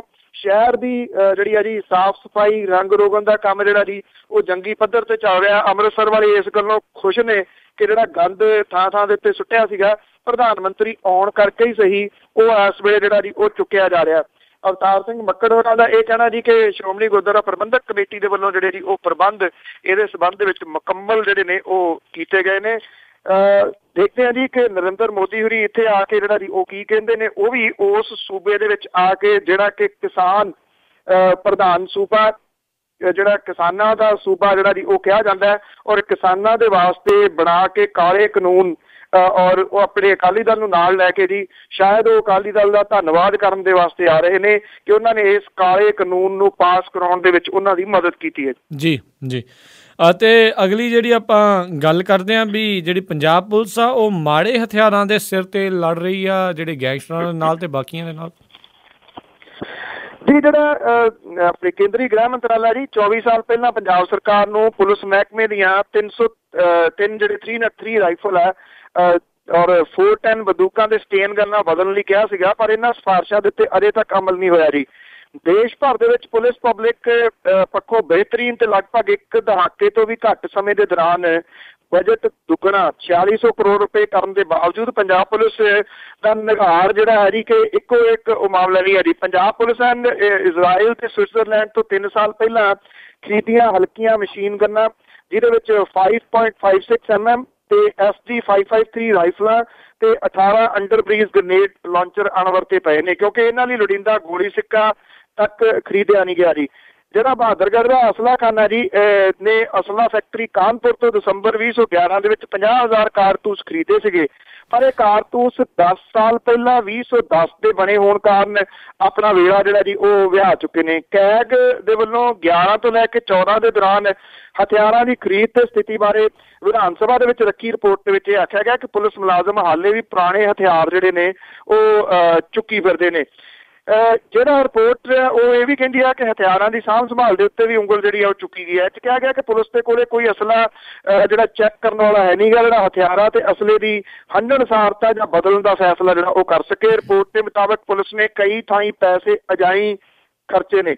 ਇਹਦੇ ਮੁਤਾਬਕ MP9 ਪਿਸਟਲ ਦੇ ਵਾਸਤੇ ਸਵਿਟਜ਼ਰਲੈਂਡ ਦੀ ਕੰਪਨੀ ਤੋਂ 2010 ਦੇ ਵਿੱਚ 40 QD ਸਪਰੈਸਰ ਖਰੀਦੇ ਗਏ ਸੀਗੇ ਜੀ। ਇਹ ਸਪਰੈਸਰ ਹਾਲੇ ਤੱਕ ਕਿਸੇ ਵੀ ਫੀਲਡ ਯੂਨਿਟ ਨੂੰ ਨਹੀਂ ਦਿੱਤੇ ਗਏ, ਜਿਹਦੇ ਕਰਕੇ ਸਾਰਾ ਪੈਸਾ ਜਿਹੜਾ ਜੀ ਬੇਕਾਰ ਗਿਆ। ਸਵਿਟਜ਼ਰਲੈਂਡ ਦੀ ਹੀ ਕੰਪਨੀ ਤੋਂ 2010 ਦੇ ਵਿੱਚ ਕੋਈ 3.5 ਕਰੋੜ ਰੁਪਏ ਦੀ ਲਾਗਤ ਦੇ ਨਾਲ ਖਰੀਦੀਆਂ 234 SD 553 ਅਸਾਲਟ ਰਾਈਫਲਾਂ ਵੀ ਜਿਹੜੀਆਂ ਉਹ ਅਣਵਰਤੀਆਂ ਹੀ ਪਈਆਂ, ਕਿਸੇ ਨੂੰ ਦਿੱਤੀਆਂ ਹੀ ਨਹੀਂ ਜੀ ਅਜੇ ਤੱਕ। ਜੀ ਜੀ ਜੀ। ਅਤੇ ਅਗਲੀ ਗੱਲ ਕਰਦੇ ਹਾਂ, ਕਹਿੰਦੇ ਆ ਜੀ ਕੇਂਦਰ ਤੇ ਰਾਜਾਂ ਦੀਆਂ ਚੋਣਾਂ ਇੱਕੋ ਸਮੇਂ ਤੇ ਹੋ ਸਕਦੀਆਂ 2019 ਤੱਕ। ਜੇ ਜਿਹੜੀਆਂ ਸਿਫਾਰਸ਼ਾਂ ਕੀਤੀਆਂ ਗਈਆਂ ਨੇ, ਜੇ ਉਹਨਾਂ ਸਿਫਾਰਸ਼ਾਂ ਨੂੰ ਸਹੀ ਮੰਨੀਏ ਕਿ ਇਹ ਜਿਹੜੀਆਂ ਦੀ ਪਹਿਲੀ ਤਾਂ ਗੱਲ ਇਹ ਅਜੇ ਇਹ ਸਿਫਾਰਸ਼ਾਂ ਨੇ, ਜੇ ਇਹ ਲਾਗੂ ਹੋ ਜਾਂਦੀਆਂ ਨੇ ਤਾਂ ਫਿਰ ਜਿਹੜਾ ਜੀ ਇਹ ਨਵਾਂ ਇੱਕ ਤਜਰਬਾ ਜਿਹੜਾ ਜੀ ਉਹ ਹੋ ਸਕਦਾ ਹੈ। ਔਰ ਇਸ ਨਵੇਂ ਤਜਰਬੇ ਦੇ ਮੁਤਾਬਕ ਕੇਂਦਰ ਸਰਕਾਰ 2019 ਦੇ ਵਿੱਚ ਹੋਣ ਵਾਲੀ ਲੋਕ ਸਭਾ ਚੋਣਾਂ ਦੇ ਨਾਲ ਸਾਰੇ ਰਾਜਾਂ ਦੀਆਂ ਵਿਧਾਨ ਸਭਾ ਦੀਆਂ ਚੋਣਾਂ ਇੱਕ ਨਾਲ ਕਰਾਉਣ ਦੇ ਵਾਸਤੇ ਜਿਹੜਾ ਜੀ ਉਹ ਕਦਮ ਚੁੱਕ ਸਕਦੀ ਹੈ ਜੀ। ਸਰਕਾਰ ਨੇ ਇਸ ਸੋਚ ਦੇ ਉੱਤੇ 18 ਰਾਜਾਂ ਨੇ ਆਪਣੀ ਮੋਹਰ ਜਿਹੜੀ ਹੈ ਜੀ ਲਾਤੀ ਹੈ। ਮੱਧ ਪ੍ਰਦੇਸ਼, ਰਾਜਸਥਾਨ, ਛੱਤੀਸਗੜ੍ਹ, ਕੇਰਲਾ, ਤਾਮਿਲਨਾਡੂ, ਬਿਹਾਰ, ਬੰਗਾਲ, ਉੱਤਰ ਪ੍ਰਦੇਸ਼, ਮਹਾਰਾਸ਼ਟਰ ਜਿਹੜੇ ਨੇ ਇਹ ਸਹਿਮਤੀ ਵਾਲੇ ਰਾਜਾਂ ਦੇ ਵਿੱਚ ਸ਼ਾਮਲ ਨੇ। ਕੇਂਦਰ ਸਰਕਾਰ ਦੀ ਇਹ ਜਿਹੜੀ ਇੱਕ ਪਹਿਲ ਹੈ, ਇਹਦੇ ਵਿੱਚ ਕੇਂਦਰੀ ਕਾਨੂੰਨ ਮੰਤਰਾਲਾ ਜਿਹੜਾ ਜੀ ਉਹ ਕੰਮ ਕਰ ਰਿਹਾ। ਹਰ ਸਾਲ ਹੋਣ ਵਾਲੀਆਂ ਜਿਹੜੀਆਂ 3-4 ਰਾਜਾਂ ਦੀਆਂ ਵਿਧਾਨ ਸਭਾ ਦੇਸ਼ ਦੇ ਵਿਕਾਸ ਤੇ ਰਫ਼ਤਾਰ ਨੂੰ ਹੌਲੀ ਕਰਦੀਆਂ ਨੇ ਜੀ। ਮੁੱਖ ਚੋਣ ਜਿਹੜੇ ਅਫਸਰ ਨੇ ਜੀ ਉਹਨਾਂ ਨੇ ਕਿਹਾ ਕਿ ਰਾਜਾਂ ਦੇ ਵਿਧਾਨ ਸਭਾ ਚੋਣਾਂ ਦੇ ਉੱਤੇ ਸਰਕਾਰੀ ਖਰਚਾ 4500 ਕਰੋੜ ਰੁਪਏ ਦਾ ਹੋ ਜਾਂਦਾ ਔਰ ਕੇਂਦਰ ਸਰਕਾਰ ਆਮ ਰਾਜਨੀਤਿਕ ਸਹਿਮਤੀ ਦੇ ਨਾਲ ਇਹ ਨਵਾਂ ਕਾਨੂੰਨ ਜਿਹੜਾ ਜੀ ਉਹ ਬਣਾ ਸਕਦੀ ਹੈ। ਔਰ ਚੋਣਾਂ ਨੂੰ ਇੱਕੋ ਵੇਲੇ ਕਰਨ ਦੇ ਵਾਸਤੇ ਕੇਂਦਰ ਸਰਕਾਰ ਇੱਕ ਫਾਰਮੂਲਾ ਉਹਦੇ ਉੱਤੇ ਕੰਮ ਕਰ ਰਹੀ ਹੈ ਕਿ ਲੋਕ ਸਭਾ ਦਾ ਅਗਲਾ ਚੋਣਾਂ ਜਿਹੜੀਆਂ 2019 ਦੇ ਵਿੱਚ ਹੋਣੀਆਂ ਨੇ, ਉੱਤਰ ਪ੍ਰਦੇਸ਼ ਵਿਧਾਨ ਸਭਾ ਦੇ ਚੋਣ 2017 ਦੇ ਵਿੱਚ ਹੋਣੇ ਨੇ, ਇਹਨੂੰ ਇੱਕੋ ਟਾਈਮ ਜਿਹੜਾ ਜੀ ਕਰਾਉਣ ਦੇ ਵਾਸਤੇ ਫਾਰਮੂਲਾ ਦਿੱਤਾ ਗਿਆ ਹੈ ਕਿ 2017 ਦੇ ਵਿੱਚ ਯੂਪੀ ਸਰਕਾਰ ਦਾ ਕੰਮਕਾਰ ਪੂਰਾ ਹੋਣ ਤੋਂ ਬਾਅਦ 2 ਸਾਲ ਤੱਕ ਇੱਕ ਸਾਰੀਆਂ ਪਾਰਟੀਆਂ ਦੀ ਸਰਕਾਰ ਚੱਲੇ। 2019 ਦੇ ਵਿੱਚ ਨਵੇਂ ਸਿਰੇ ਤੋਂ ਚੋਣਾਂ ਜਿਹੜੀਆਂ ਜੀ ਉਹ ਕਰਵਾਈਆਂ ਜਾਣ। ਜਿਨ੍ਹਾਂ ਰਾਜਾਂ ਦੇ ਵਿੱਚ ਚੋਣਾਂ 2020 ਦੇ ਵਿੱਚ ਹੋਣੀਆਂ ਨੇ ਉਹਨਾਂ ਨੂੰ 1 ਸਾਲ ਪਹਿਲਾਂ ਜਿਹੜਾ ਜੀ ਉਹ ਕਰਵਾ ਲਿਆ ਜਾਵੇ। ਜੇ ਇਹ ਫਾਰਮੂਲਾ ਜਿਹੜਾ ਜੀ ਆ ਜਾਂਦਾ ਤਾਂ ਇਹ ਇੱਕ ਨਵਾਂ ਤਜਰਬਾ ਜਿਹੜਾ ਜੀ ਉਹ ਹੋਊਗਾ ਕਿ ਰਾਜਾਂ ਤੇ ਕੇਂਦਰ ਦੀ ਸਰਕਾਰ ਦੀ ਜਿਹੜੀ ਚੋਣ ਆ ਉਹ ਸਾਂਝੇ ਤੌਰ ਦੇ ਉੱਤੇ ਇੱਕੋ ਟਾਈਮ ਦੇ ਉੱਤੇ ਜਿਹੜੀ ਹੈ ਜੀ ਉਹ ਹੋ ਸਕਦੀ ਹੈ। ਜੀ ਜੀ। ਅਤੇ ਅਗਲੀ ਗੱਲ ਕਰਦੇ ਹਾਂ, ਜੰਮੂ ਕਸ਼ਮੀਰ ਦੇ ਵਿੱਚ ਲਗਾਤਾਰ ਅੱਤਵਾਦੀ ਹਮਲੇ ਚੱਲ ਰਹੇ ਆ। ਅੱਤਵਾਦੀਆਂ ਨੇ ਪਿਛਲੇ 2 ਦਿਨਾਂ ਤੋਂ ਲਗਾਤਾਰ ਦੂਜਾ ਵੱਡਾ ਹਮਲਾ ਜਿਹੜਾ ਜੀ ਜੰਮੂ ਪਠਾਨਕੋਟ ਦੇ ਵਿੱਚ ਸਾਂਭਾ ਜ਼ਿਲ੍ਹੇ ਦੇ ਵਿੱਚ ਫੌਜੀ ਕੈਂਪ ਨੂੰ ਨਿਸ਼ਾਨਾ ਬਣਾਇਆ ਜੀ। ਅੱਤਵਾਦੀਆਂ ਨੇ ਕੋਈ 5:45 ਵਜੇ ਦੇ ਮੇਸ਼ਵਾੜਾ ਇਲਾਕੇ ਦੇ ਵਿੱਚ ਕੈਂਪ ਦੇ ਉੱਤੇ ਗੋਲੀਬਾਰੀ ਕੀਤੀ। ਹੱਥ ਗੋਲੇ ਜਿਹੜੇ ਜੀ ਉਹ ਸੁੱਟੇ। ਗੋਲੀਬਾਰੀ ਦੇ ਦੌਰਾਨ ਉੱਥੋਂ ਇੱਕ ਸਾਈਕਲ ਦੇ ਉੱਤੇ ਲੰਘ ਰਿਹਾ ਵਿਅਕਤੀ ਜਿਹੜਾ ਸੀਗਾ ਉਹ ਜ਼ਖਮੀ ਹੋਇਆ ਜੀ। ਜਿਹੜੀ ਫੌਜ ਹੈ ਉਹਦੇ ਮੁਤਾਬਕ ਜੀ ਕਠੂਆ ਦੇ ਵਿੱਚ ਥਾਣੇ ਦੇ ਉੱਤੇ ਹਮਲਾ ਕਰਨ ਤੇ ਅੱਤਵਾਦੀ ਜਿਹੜੀ ਇੱਕੋ ਜਥੇਬੰਦੀ ਦੇ ਸਨ ਜੀ ਜਿਹੜਾ ਹਮਲਾ ਕੱਲ੍ਹ ਕੀਤਾ ਗਿਆ ਜੀ। ਇਹਨਾਂ ਨੇ ਜਿਹੜੀ ਫੌਜੀ ਛਾਉਣੀ ਆ ਉਹਦੇ ਉੱਤੇ ਵੀ ਗੋਲੀਬਾਰੀ ਜਿਹੜੀ ਆ ਜੀ ਉਹ ਕੀਤੀ ਆ। ਇਹ ਪਤਾ ਲੱਗਾ ਜੀ ਕਿ ਜਿਹੜੇ ਦੋਵੇਂ ਅੱਤਵਾਦੀ ਨੇ ਉਹ ਕੀਤੀ ਗਈ ਕਾਰਵਾਈ ਦੇ ਵਿੱਚ ਮਾਰੇ ਗਏ ਨੇ। ਜਿਹੜੀ ਸਰਕਾਰ ਹੈ ਕੇਂਦਰ ਦੀ ਉਹ ਇਹ ਕਹਿੰਦੀ ਹੈ ਕਿ ਇਹ ਜਿਹੜੇ ਅੱਤਵਾਦੀ ਨੇ ਉਹਨਾਂ ਦਾ ਇਸ ਵੇਲੇ ਮਨੋਬਲ ਡਿੱਗਿਆ ਹੋਇਆ ਤੇ ਉਹਨੂੰ ਉੱਪਰ ਚੁੱਕਣ ਦੇ ਵਾਸਤੇ ਇਹ ਜਿਹੜੇ ਅੱਤਵਾਦੀ ਹਮਲੇ ਨੇ ਉਹ ਕੀਤੇ ਜਾ ਰਹੇ ਨੇ ਤਾਂ ਕਿ ਉਹਨਾਂ ਨੂੰ ਮੁੜ ਕੇ ਜਿਹੜਾ ਜੀ ਯੂਨਾਈਟ ਕੀਤਾ ਜਾ ਸਕੇ ਤੇ ਹੌਸਲਾ ਜਿਹੜਾ ਜੀ ਉਹ ਦਿੱਤਾ ਜਾ ਸਕੇ। ਮੁਫਤੀ ਸਰਕਾਰ ਜਿਹੜੀ ਹੈ ਜੀ ਉਹ ਬਣਨ ਤੋਂ ਬਾਅਦ ਜਿਹੜੀ PDP ਤੇ BJP ਦੀ ਸਾਂਝੀ ਸਰਕਾਰ ਹੈ ਉਸ ਤੋਂ ਬਾਅਦ ਇਹ ਸ਼ੁਰੂ ਹੋਏ ਜਿਹੜੇ ਜੀ ਪਹਿਲੇ ਅੱਤਵਾਦੀ ਹਮਲੇ ਨੇ ਕੁਝ ਦਿਨਾਂ ਦੀ ਸ਼ਾਂਤੀ ਤੋਂ ਬਾਅਦ। ਜੀ ਤਾਂ ਸਰੋਤਿਓ ਸੁਣ ਰਹੇ ਸੀ ਆਪਾਂ ਅੱਜ ਦੀਆਂ ਇਹ ਕੁਝ ਖਬਰਾਂ ਜਿਨ੍ਹਾਂ ਦੇ ਪਿੱਛੇ ਕੀ ਛਿਪਿਆ ਉਹ ਸਾਨੂੰ ਦੱਸ ਰਹੇ ਸੀ ਬਲਤੇਜ ਪੰਨੂ ਜੀ। ਤੇ ਬਲਤੇਜ ਪੰਨੂ ਜੀ ਜਾਣ ਤੋਂ ਪਹਿਲਾਂ ਅੱਜਨਾਮਾ ਕਿ ਭੱਟੀ ਜੰਗ ਦੇ ਹੀ ਅੰਦਰ ਅਸੈਂਬਲੀ ਦੇ ਯੋਧੇ ਦੋਵੇਂ ਹੀ ਤਰਫ ਸੀ ਖੜੇ ਮੀਆਂ ਜੀ। ਭੱਟੀ ਜੰਗ ਦੇ ਹੀ ਅੰਦਰ ਅਸੈਂਬਲੀ ਦੇ ਯੋਧੇ ਦੋਵੇਂ ਹੀ ਤਰਫ ਸੀ ਖੜੇ ਮੀਆਂ ਰਹੀ ਮਿਹਣਿਆਂ ਵੱਲੋਂ ਨਾ ਕਸਰ ਬਾਕੀ ਕੌੜੇ ਲਫ਼ਜ਼ ਸੀ ਵਰਤ ਰਹੇ ਬੜੇ ਮੀਆਂ ਜੀ। ਕਰਨੀ ਗੱਲ ਕੀ ਹਾਕਮ ਵਿਰੋਧ ਵਾਲੀ ਬਣ ਗਏ ਭਾਜਪਾ ਵਿੱਚ 2 ਧੜੇ ਮੀਆਂ ਜੋਸ਼ੀ ਹੋਇਆ ਜਦ ਕਾਲੀਏ ਵੱਲ ਸਿੱਧਾ ਅੱਗਿਓਂ ਕਾਲੀਏ ਤੀਰ ਸਨ ਫੜੇ ਮੀਆਂ ਜੀ। ਆਪੋ ਵਿੱਚ ਫਿਰ ਭਿੜੇ ਜਦ ਭਾਜਪਾਈਏ ਹੱਸਦੀ ਵੇਖੀ ਸੀ ਬਾਦਲ ਦੀ ਫੌਜ ਮੀਆਂ ਜੀ। ਆਪੋ ਵਿੱਚ ਫਿਰ ਭਿੜੇ ਜਦ ਭਾਜਪਾਈਏ ਹੱਸਦੀ ਵੇਖੀ ਸੀ ਬਾਦਲ ਦੀ ਫੌਜ ਮੀਆਂ ਖਾਨ ਜੰਗੀ ਜਦ ਹੋਈ ਪਈ ਭਾਜਪਾ ਦੀ ਲੱਗੀ ਬਾਦਲ ਦੀ ਫੌਜ ਲਈ ਮੌਜ ਮੀਆਂ ਜੀ। ਬਹੁਤ ਬਹੁਤ ਧੰਨਵਾਦ ਬਲਤੇਜ ਪੰਨੂ ਜੀ ਤੁਸੀਂ ਸਾਡੇ ਨਾਲ ਜੁੜੇ ਇਹਨਾਂ ਖਬਰਾਂ ਦੇ ਬਾਰੇ ਜਿਹੜੀ ਸਾਨੂੰ ਇਹ ਜਾਣਕਾਰੀ ਦਿੱਤੀ। ਅਗਲੇ ਬੁਲੇਟਿਨ ਤੱਕ ਲਈ ਤੁਹਾਡਾ ਬਹੁਤ ਬਹੁਤ ਧੰਨਵਾਦ। ਸਤਿ ਸ਼੍ਰੀ ਅਕਾਲ। ਥੈਂਕ ਯੂ ਜੀ। ਸਤਿ ਸ਼੍ਰੀ ਅਕਾਲ ਜੀ। ਸੋ ਤੇ ਸੁਣ ਰਹੇ ਸੀ ਜੀ ਆਪਾਂ ਅੱਜ ਦਾ ਇਹ ਪ੍ਰੋਗਰਾਮ ਖਬਰ ਤੇ ਨਜ਼ਰ ਤੇ ਕੱਲ੍ਹ ਨੂੰ ਆਪਾਂ ਇੱਕ ਵਾਰੀ ਫੇਰ ਮਿਲਾਂਗੇ ਇਸੇ ਹੀ ਪ੍ਰੋਗਰਾਮ ਦੇ ਵਿੱਚ। ਉਦੋਂ ਤੱਕ ਲਈ ਮੈਨੂੰ ਰਾਜਕਰਨਵੀਰ ਸਿੰਘ ਨੂੰ ਇਜਾਜ਼ਤ ਦਿਓ। ਮੇਰੇ ਵੱਲੋਂ ਵੀ ਆਪ ਜੀ ਨੂੰ ਬਹੁਤ ਪਿਆਰ ਸਤਿਕਾਰ ਸਹਿਤ ਦੋਨੋਂ ਹੱਥ ਜੋੜ ਕੇ ਨਿੱਘੀ ਜਿਹੀ ਸਤਿ ਸ਼੍ਰੀ ਅਕਾਲ। ਜਿਉਂਦੇ ਵਸਦੇ ਰਹੋ, ਹੱਸਦੇ ਖੇਲਦੇ ਰਹੋ ਤੇ ਸੁਣਦੇ ਰਹੋ ਪੰਜਾਬੀ ਰੇਡੀਓ USA।